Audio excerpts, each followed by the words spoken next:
வணக்கம். நான் வழக்கமாய் வணங்குகின்ற பிரபஞ்ச வேதங்களை வணங்கி என் மனைவியை வணங்கி இந்த பேச்சை தொடங்குகின்றேன்.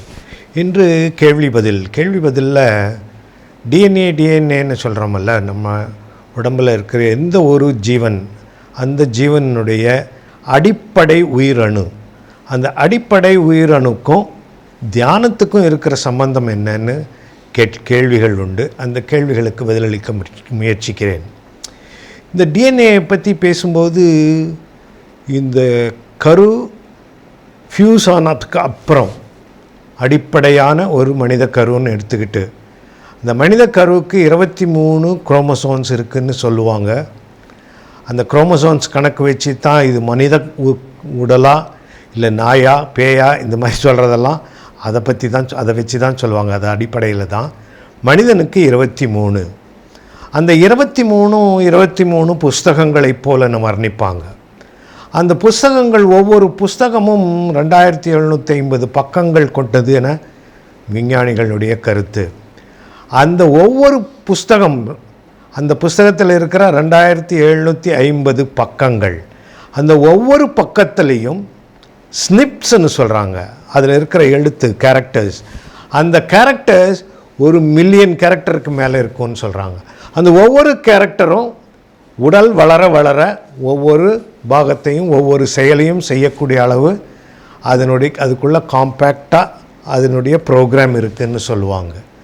அந்த ப்ரோக்ராமை சரியான நேரத்தில் சரியானபடி இயக்குவதற்காக அந்த செல் சாப்பில் இருக்கிற இன்டெலிஜென்ஸ், அந்த இன்டெலிஜென்ஸுக்கு பேர் இந்துன்னு சொல்கிறது உண்டு.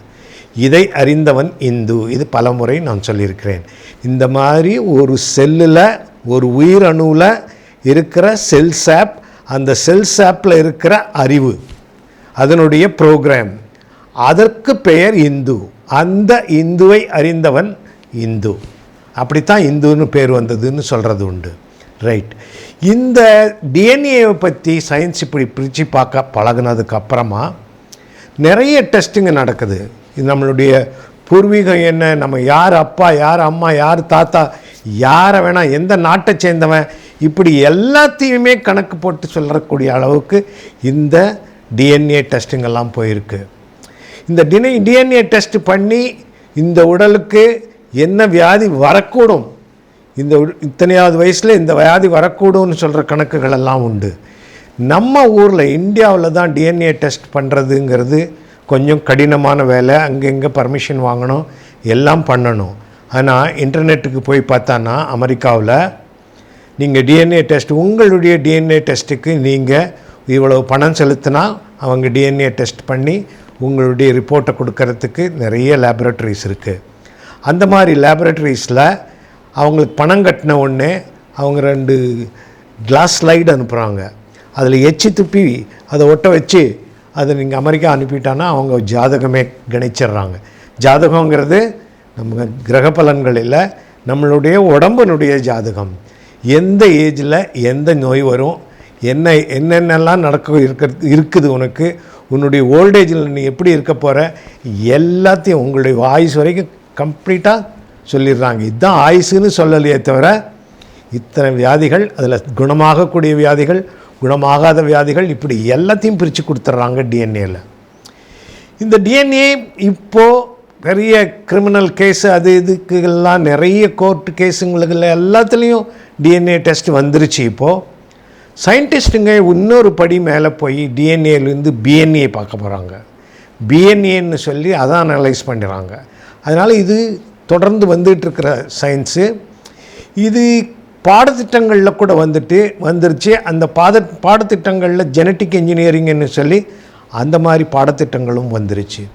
இதெல்லாம் ஒரு முன்னுரை மாதிரி தான். இதுக்கும் தியானத்துக்கும் என்ன சம்பந்தம் அப்படின்னு பார்த்தா, நாம் ஏற்கனவே பேசின மூளையில் இருக்கிற நியூரானை பற்றி. மூளையில் இருக்கிற மில்லியன்ஸ் ஆஃப் நியூரான்ஸ், அந்த நியூரான் ஒன்றுக்கு ஒன்று தொட்டுக்கிறது இல்லைன்னு நமக்கு தெரியும். பாடம் படிச்சிருக்கோம், நம்ம எல்லாருமே படிச்சிருக்கோம். அந்த ஒரு நியூரானை எடுத்து பெருசு பண்ணி பார்த்தான்னா அது வாலாட்டம், ஒரு ஸ்டார்ஃபிஷ் ஒரு வால் இருக்கும். அதில் இந்த வாலில் 8000 பட்டன் லைக் இருக்கும். அந்த பட்டனில் இது ஜம்ப் ஆகுது. எந்த பட்டனில் எந்த சூழ்நிலையில் நம்ம மனோபாவத்தின் அடிப்படையில் எப்படி ஜம்பிங் நடக்குது, செய்தி தொடர்பு எப்படி நடக்குது, இதெல்லாம் நிறைய நான் பேசிட்டேன் இதில்.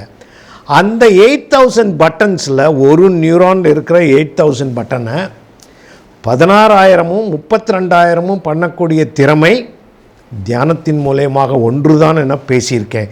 நிறைய தடவை இதை பேசியிருக்கேன். அதே போல் ஜீனுக்கு உள்ளே பூந்து பார்த்தா ஜீனுக்குள்ளே எதெல்லாம் தியானத்தின் மூலயமா என்னென்ன அட்ஜஸ்ட்மெண்ட் எல்லாம் பண்ண முடியும், என்ன ஒரு டெவலப்மெண்ட் கொடுக்க முடியும். இங்கே நம்மளுடைய எத்தனையோ காரியங்கள், நம்மளுடைய மனோபாவங்கள், நம்மளுடைய குணங்கள், இதெல்லாம் நமக்கு இருக்கிற ஹேபிட்ஸில் எப்படி ஃபார்ம் ஆச்சின்னு பார்க்குறது. இதுக்கு எல்லாத்துக்கும் காரணம் அடிப்படையில் இருக்கிற ஜீனில் இருக்கிற சில ஒரு கெமிக்கல்ஸோ சில விஷயங்கள். அந்த விஷயங்களை ஆராய்ந்து பார்த்து சொல்லக்கூடிய டிஎன்ஏ டெஸ்ட்டும், அந்த டிஎன்ஏ டெஸ்ட்டில் இன்னும் டெப்த்துக்கு போய் பார்க்குற பிஎன்ஏ டெஸ்ட்டும், இது மாதிரி நிறைய இருக்குது. இது ரொம்ப சயின்டிஃபிக்கான டாப்பிக்குங்கிறதுனால இதை என்னுடைய அருமை நண்பர் Krishnagiri doctor doctor Raghupathi MD அவர்களை இந்த விஷயத்தை எங்களுக்கெல்லாம் கொஞ்சம் தெளிவுபடுத்தும்படி கேட்டுக்கிறேன். அதனால் இப்போ நான் நகர்ந்துக்கிறேன், அவர் பேசுவார். வணக்கம். தமிழ் வேதத்திற்கு வணக்கம். அதை கொடுத்த அப்பாவிற்கு வணக்கம். இப்போ நாம் பேச போகிறது விஞ்ஞானத்தினுடைய பலன். விஞ்ஞானம் எந்த அளவுக்கு கண்டுபிடிச்சிருக்குன்னு நமக்கு எல்லாருக்கும் தெரியும். ஒரு மருத்துவராக நான் இப்போ பேசுகிறேன். விஞ்ஞானத்தின் ஆழத்தில் நம்ம உடல் பற்றி பார்க்கும்பொழுது ஸ்ட்ரக்சர், அதில் செல்கை உருவாக்கிய ஜீன்களுக்குள்ள என்ன இருக்குது, அது என்னென்ன குணத்தை கண்ட்ரோல் பண்ணுது, அதற்கு யோகத்திற்கும் தியானத்திற்கும் என்ன தொடர்பு, அது என்னுடைய ரீதியில் நான் பார்க்குறேன். இப்போது நம்ம குணங்கள்னு சொல்லும்பொழுது மனம் இருக்குது, அன்பு பாசம் என்ற குணம் இருக்குது. இதெல்லாம் எங்கே இருக்குது? ஸ்ட்ரக்சரில் இல்லை, ஆனால் அதை சுற்றி இருக்குது. இதை சயின்ஸால் சொல்ல முடியல, ஆனால் நம்ம தியானத்திலையும் யோகத்திலையும் சொல்லலாம். இப்போது பல வகையான குணங்களை இன்றைக்கி நம்ம ஜீனோடு லிங்க் பண்ணி பேசுகிற குணம் நன்றி அறிதல், அதாவது ஆங்கிலத்தில் கிராட்டிடியூட்னு சொல்லுவாங்க. அதுக்கு இதுக்கு என்ன சம்பந்தம்? யோகம் என்ன சொல்லுது, தியானம் என்ன சொல்லுது? இப்போ நமக்கு தெரியும், ஒரு கரு உருவாகும் போது தாய் தந்தை இருவரும் அவங்களுடைய செல்களை குரோமோசோம் நமக்கு கொடுத்து ஒரு குழந்தைக்கான கரு உற்பத்தியாகி வளருது. அதில் குணம் எங்கே போகுது, அதை இப்போ நம்ம கொஞ்சம் தெரிஞ்சுக்கணும். இப்போ ஒரு மனிதன் பிறந்த பிறகு அவனுடைய குணாதிசயங்கள் எத்தனை நிரந்தரமாக இருக்குது, எத்தனை தற்காலிகமாக மறையுது, இதெல்லாம் நாம் கொஞ்சம் பார்க்கணும். எந்தெந்த குணம் எந்தெந்த ஜீனுக்கு சம்மந்தப்பட்டது, அதை மாற்ற முடியுமா என்பதையும் இப்போ பார்க்கணும். நம் உடலின் ஆதார செல் ஸ்டெம் செல்னு சொல்கிறது. அந்த ஸ்டெம் செல்னா முதல்ல கிடைக்கக்கூடிய மாறுபடாத செல். அது கொஞ்சம் கொஞ்சமாக பிரிஞ்சு ஒவ்வொரு அவயவமாக பிரிஞ்சு ஒரு செல்லு ரத்தம் ஆகுது, ஒரு செல்லு ஹார்ட் ஆகுது, லிவர் ஆகுது, தோல் ஆகுது, எலும்பாகுது. இவ்வாறு பிரியக்கூடிய செல் ஆரம்பத்தில் பிரியாமல் இருக்கும் பொழுது எது இதை நடத்துது, எந்த குணாதிசயம், எந்த ஒரு சக்தி இதை இயக்குதுன்றதை இப்போ நம்ம பார்க்கணும். நமக்கு தெரிஞ்ச வரைக்கும் நமக்கு தெரிஞ்ச அடிப்படையான ஒரு ஸ்ட்ரக்சர் ஒரு செல்லில் இருக்க குரோமோசோம் தான். இதை நீங்கள் பார்ப்பீங்க. நமக்கு தெரியும், விஞ்ஞானத்தில் நம்ம ஒரு செல்லில் ஒரு குரோமோசோம்கள்னு இருக்குது. தாய் தந்தைக்கிட்டேருந்து 22 ஜோடி, செக்ஸ் குரோம்னு சொல்கிற அந்த ஒரு ஜோடியும் சேர்த்தா 23 ஜோடி XYன்னு. இவை ஒவ்வொன்றும் ரெண்டும் சேர்ந்து ஒரு கரு உருவாகி குழந்தையை உண்டாக்குது. தாயுடைய குணமும் தந்தையுடைய குணமும் அதில் வருது. ஆனால் விஞ்ஞானமும் இப்போ சொல்லுது, தாய் தந்தை குணம் மட்டும் இல்லை, நம்ம மூதாதையர்கள் முதல் பிறவி எப்போருந்து நீ அந்த ஜீன் மாறி வந்ததோ அந்த குணம் இதில் தொடர்ந்து வந்துக்கிட்டே இருக்குது. அதை நம்ம இப்போ பார்ப்போம். இந்த குரோமோசோம்ன்றது சயின்ஸ் படித்தவங்களுக்கு தெரியும், ஒரு ஏணி, முறுக்கிய ஏணி போல். இந்த பக்கம் ஒரு ஸ்ட்ராண்டு, இந்த பக்கம் ஒரு ஸ்ட்ராண்டு, இரண்டு இணைக்கக்கூடியது அமினோ ஆசிட்னு சொல்லக்கூடிய படிகள். இதை பல வகையாக பிரிச்சிருக்காங்க, பல வகையாக அதனுடைய குணத்தை சொல்லியிருக்காங்க. இப்போ நம்ம குரோமோசோமை பற்றி கொஞ்சம் தெரிஞ்சுக்க போகிறோம். விஞ்ஞானம் வந்து ஒரு குரோமோசோமை வந்து இப்போல்லாம் பிரித்து மேய்ஞ்சிடுறாங்க. ஒரு குரோமோசோம் நீளத்தை அளக்கும் பொழுது அதில் எவ்வளோ ஜீன் இருக்குன்னு பார்க்குறாங்க. விஞ்ஞானத்தில் ஒரு 1100 1300ன்னு அந்த நீளத்துக்கான மாதிரி சொல்கிறாங்க. நம்ம செக்ஸ் குரோமோசோம் வந்து ரொம்ப நீளம் கம்மி, ஒரு 400 ஜீன் இருக்கும். நீளமான குரோமோசோமில் வந்து 600 ஜீன் இருக்கும். அந்த ஜீன்கள் எல்லாத்தையுமே இப்போ வந்து பிரித்து மேய்ஞ்சிட்டாங்க. அதை பார்க்கும்போது பார்த்தா ஒரு ஸ்ட்ரக்சர் லெவலில் எந்தெந்த ஜீன் வந்து எந்தெந்த ஜீனெல்லாம் குறைபட்டிருக்கு, எத்தனாவது குரோமோசோமில் குறைபட்டிருக்கு, இதை பார்த்து இதனால் உடம்புல வரக்கூடிய வியாதிகள் என்னன்றதை கண்டுபிடிச்சிட்டாங்க. அந்த வியாதிகளுக்காக இந்த குரோமோசோமையை ரிப்பேர் பண்ணி மறுபடியும் வைக்க முடியாததை எக்ஸ்பிரிமெண்டல் வழியில் வந்து சக்ஸஸ் ஆகிட்டாங்க. ஆனால் ட்ரீட்மெண்ட் வைஸில் வர முடியல.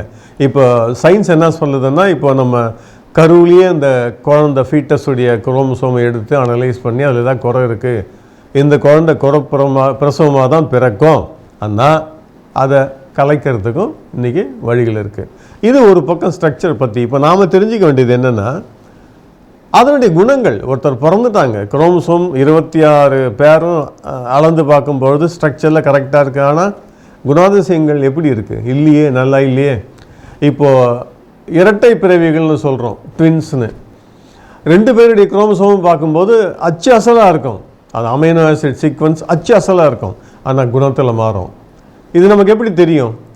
ஏதாவது ஒரு வியாதி ஒரு குழந்தைக்கு வரும்போது டாக்டர்கிட்ட போகும்போது அதே வியாதி இன்னொரு குழந்தைக்கு வராது.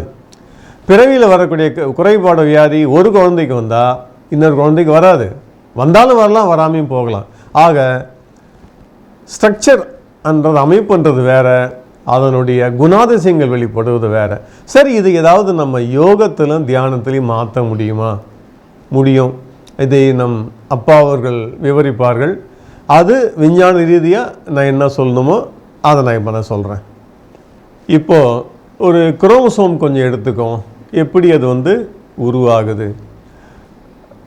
ஏணியின் 2 பக்கங்கள் போல் இருப்பது 2ம் தனியாக பிரிஞ்சு ஒரு பகுதி ஒரு செல்லுக்கும் ஒரு பகுதி இன்னொரு செல்லுக்கும் போகுது. அந்த மாதிரி போகும்போது நம்ம பேண்ட்டுக்கு போடுற ஜிப்பை ஞாபகம் வச்சுக்கோங்க. 2 பக்கமும் பல் இருக்குது, நடுவில் அந்த ஜிப்பு இருக்குது. ஒரு பல்லு மட்டும் எடுத்துக்கிட்டு அதுக்கு பொருந்தின மாதிரி இன்னொரு பல்லை உருவாக்கி அந்த ஜிப்பு ஒரு பக்கம் மாட்டி அப்படியே அந்த ஜிப்பை இன்னொரு பக்கம் இழுத்துட்டு போனீங்கன்னா 2 பல்லும் சேர்ந்துடுது. அது மாதிரி ஒரு ஸ்ட்ராண்டை பிரிஞ்ச செல்லில் எடுத்துக்கிட்டு அதுக்கு எது ஃபிட் ஆகுமோ அதே மாதிரி ஸ்ட்ராண்டு அப்படியே செங்கல் வச்சு கட்டடம் கட்டுற மாதிரி கட்டிக்கிட்டே போய் ஒரு ஜிப்பு அதை கடைசி வரைக்கும் இழுத்துட்டு போய் அந்த கடைசியில் போய் ஜிப்பு பிரியாமல் நின்றுக்குது. இந்த ஜிப்பை வந்து சயின்ஸில் வந்து ஒவ்வொரு குரோமோசோமுடைய 2 முனையிலையும் தொப்பி போல் இருக்கும். இதுக்கு வந்து டீலோமியர்னு பேர். இங்கே தான் நம்ம யோகம் தியானம் செய்யக்கூடிய சூட்சுமம் வந்து அடங்கியிருக்கு. இந்த டீலோமியரை வந்து கொஞ்சம் விஞ்ஞானம் பார்க்கும் பொழுது, விஞ்ஞான ரீதியாகவே பார்க்கும் பொழுது, இந்த டீலோமியர்ன்றது அந்த கடைசியில் ஒட்டிட்டு நின்னாதான் அந்த குரோமோசோமுடைய குணங்கள் பூரா வந்து வேலை செய்யும். இல்லைன்னா அந்த குரோமோசோம் 2ம் அந்த 2 ஸ்ட்ராண்டும் தனியாக பிரிஞ்சிடும். எதுக்கு இந்த டீலோமியர் இருக்குது? மிகப்பெரிய குணங்கள் அதுக்கு இருக்குது, சயின்ஸ் சொல்லுது. அதை இப்போ என்னன்னு பார்ப்போம். பொதுவாக இந்த டீலோமியரில் ஒரு அமைனோ ஆசிட் புரதம் சீக்வன்ஸ் இருக்குது. ஒவ்வொரு செல்லும் பிரியும் போது இந்த டீலோமியர் அந்த ஜிப்பை கோக்குற வேலையை செய்யுது, திருப்பி திருப்பி கோக்குது, ஒரு ஸ்டாண்டுக்கு இன்னொரு ஸ்டாண்டு செஞ்சு கோக்குது. இப்போ என்ன ஆகுது? அது அப்படியே இருக்கா? அப்படியே இருக்கணும். இல்லைன்னா வயதாக வயதாக அந்த டீலோமியர் அதனுடைய நீளம், அதில் இருக்கிற அமைனோ ஆசிட் குறைஞ்சிக்கிட்டே வருது. மிகவும் குறைந்த அளவு குறைஞ்ச பின்னால் நமக்கு வயோதிகம் வருது. வயோதிகத்துக்கு முன்னையே குறைஞ்சதுன்னா வியாதிகள் வருது. பெரும்பாலான மனவியாதிகள், இப்போ டென்ஷன், டிப்ரெஷன்னு சொல்கிறோமே, மன அழுத்தம், மனச்சோர்வு, மிகப்பெரிய மன குணாதிசயங்களில் மாறுபடும் சைக்கோசிஸ்ன்னு சொல்கிறது, இதெல்லாம் வந்து இதனால் வரும். 2வது, இதெல்லாம் இந்த டீலோமியர் ரொம்ப ரொம்ப ரொம்ப ரொம்ப ரொம்ப குறைஞ்ச பின்னால் ஒரு மனிதனுக்கு மரணம் வரும். சரி, இங்கே தியானம் என்ன சொல்லுது பார்ப்போம். தியானத்தின் மூலம் இந்த டீலோமியர் அதிகமாக குறையாமல் மறையாமல் நிறுத்தி வைக்க முடியும்னு சொல்லுது. அதை பார்ப்போம். நான் கூறியது போல் டீலோமியர் நீளம் மிகவும் குறைந்த பிறகு நமக்கு மரணம் சம்பவிக்கிறது. அது அதனால் மட்டும் இல்லை, நாம் நம்ம உடம்பை கெடுத்துக்கிறதால 1000 வியாதிகளை வாங்கிட்டு நாம் சீக்கிரம் நமக்கே மரணத்தை கொண்டாந்துடுறோம். ஸோ இயற்கை மரணம்ன்றது டீலோமியர் வந்து சுத்தமாக அந்த லெங்க்த்து குறைஞ்ச பின்னால் மரணம் சம்பவிக்கிறது. இதை வந்து நாம் நீட்டணும். மீண்டும் எப்படின்னு பார்ப்போம். இப்போது சயின்ஸே கண்டுபிடிச்சி சொல்லியிருக்கிறது என்னென்னா, ஒரு சில நல்ல ஒரு பாயிண்ட்ஸ் குணங்கள் நம்ம ஃபாலோ பண்ணுறதால இந்த டீலோமியரை குறையாமல் பார்த்துக்க முடியும். ஒன்று வந்து நம்ம உணவு பழக்கம். உணவு பழக்கத்தில் வந்து உடம்புக்கு வேண்டிய எனர்ஜிக்காக எல்லாரும் சொல்லிடுறாங்க. கார்போஹைட்ரேட், மாவு சத்து வேணும், புரதம் வேணும், ஃபேட் வேணும், மினரல் வேணும், தாது பொருள் வேணும், அதெல்லாம் வேணும். அது எல்லாத்துக்கும் மேலே ஆன்டி ஆக்சிடென்ட்னு சொல்கிறாங்க. நம்ம உடம்புடைய வளர்சிதை மாற்றம். இப்போது உடம்பில் ரசாயன கழிவுகள் உருவாகும் பொழுது அதை வெளியேற்றணும். புதுசாக வந்து ரசாயன மாற்றங்கள் உருவாக்கிட்டே இருக்கும். இதை திறம்பட செஞ்சு உடம்புல வேஸ்ட்டு தங்காமல் இருக்கணும். ஆக்சிடேஷன் ரிடக்ஷன் பொட்டன்ஷியல்னு இதை வந்து திறம்பட செய்ய அதற்கான உணவுகள் எடுக்கணும். அதற்கான உணவுகள் எடுத்தால் டீலோமியர் நீளம் குறையாமல் பார்த்துக்கலாம். சிறந்த உணவுன்னா காய்கறி, கீரை, பழ வகைகள், ஒரு சில குறிப்பிட்ட உணவுகள். அரிசி ஆகாரம் குறைவாக, கோதுமை தேவை. அரிசி ஆகாரம், கோதுமை சத்துக்கள், மாவு சத்துக்கள் குறைவாக, ஃபேட் தேவையான அளவு, புரோட்டீன் அளவுக்கு தேவையான அளவு புரோட்டீன் அவசியம் தேவை. ரெண்டாவது இவங்க சொன்ன குணாதிசயம் என்னென்னா உடற்பயிற்சி. இது எல்லாரும் திருப்பி சொல்கிறோம். சிம்பிள் உடற்பயிற்சி இந்த டீலோமியர் குறையாமல் பார்த்துக்கணும். உடற்பயிற்சின்னா சிறு வயசுலேருந்து ஆரம்பித்து செஞ்சுக்கிட்டே இருக்கணும். வயசான காலத்தில் டாக்டர்கிட்ட போய் வியாதி வந்த பின்னால் கஷ்டப்பட்டு நடங்கன்னு சொல்கிற வரைக்கும் நம்ம இருக்கக்கூடாது.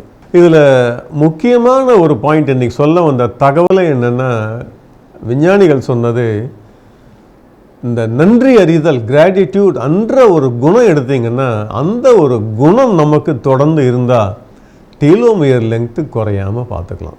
ஸோ இந்த இதுதான் பெரிய பெரிய ஞானிகள்லாம் அன்போடு பாசமாகிரு, பிறரை நேசின்னு சொல்கிறவருடைய மெயின் பாயிண்ட்டு இதுதான், குணமோடு இருக்கிறது, நன்றி அறிதல். இந்த நன்றி அறிதல், கிராட்டிடியூட்ன்றது தான் வந்து இந்த டீலோமியர் நீளத்தை வந்து குறையாமல் பார்த்துக்கும். இதை வந்து நம்ம தியானத்தின் மூலம் அழகாக வச்சுருக்கலாம். ரெண்டாவது முக்கியமான ஒரு விஷயம், நம்ம பாசிட்டிவ் திங்கிங்னு சொல்லுவாங்க. நேர்மறையாக திங்க் பண்ணுறது, எதையும் நெகட்டிவாக திங்க் பண்ணுறதில்ல. இது முடியும், செய்யலாம்ன்ற திங்கிங். இந்த திங்கிங் வந்து டீலோமியர் நீளத்தை குறையாமல் பார்த்துக்கும்.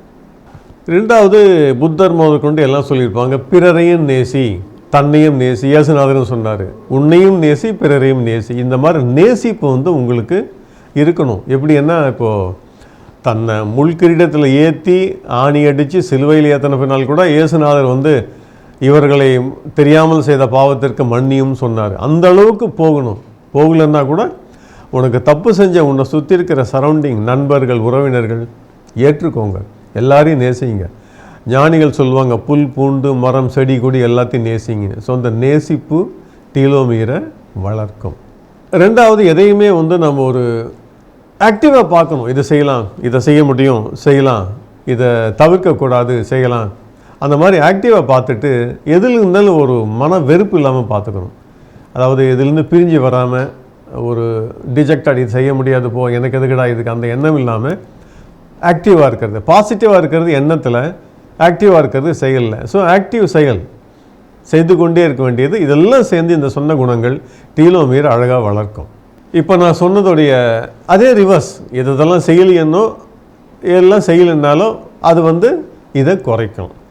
இப்போது நான் சொன்ன மாதிரி நல்ல உணவு பழக்கம் இல்லைன்னா அது குறைக்கும், உடற்பயிற்சி இல்லைன்னா அதை குறைக்கும், நம்ம உடம்பை நமக்கு எடுத்துக்கிறோம்.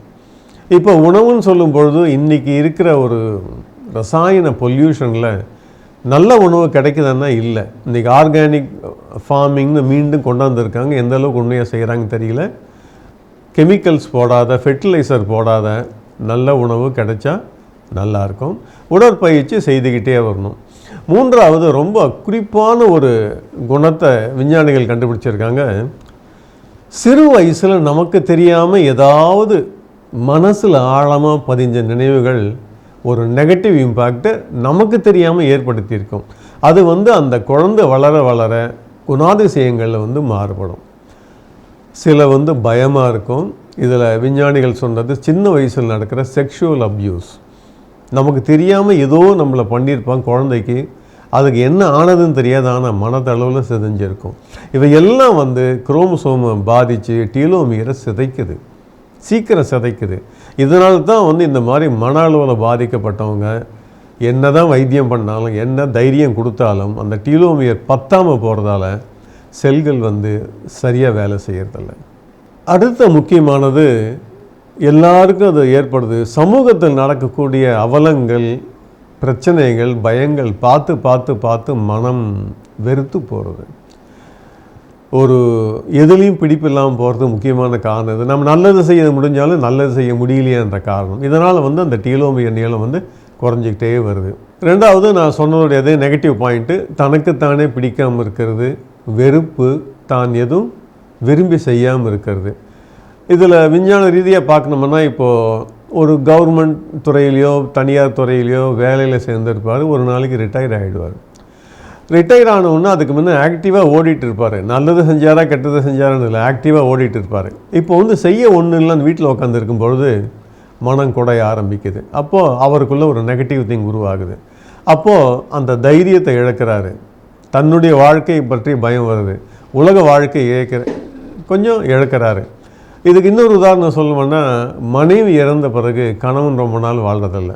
யாருக்கு மனதில் தைரியம் இருக்கோ, அந்த உலக வாழ்க்கை ஏற்கனவே தனிப்பட்ட முறையில் பாசிட்டிவாக ஃபேஸ் பண்ணாங்களோ அவங்க நல்லாவே இருக்காங்க. அப்படி இல்லாமல் முழுவதும் 100% நம்ம டம்ளர் தண்ணி எடுக்கணும்னா கூட மனைவி தான் வரணும்னா பின்னால் மனதளவில் பாதிக்கிறாங்க. இந்த செயல்கள் எல்லாமே வந்து டீலோமியரை வந்து குறைக்கக்கூட தன்மை வருது.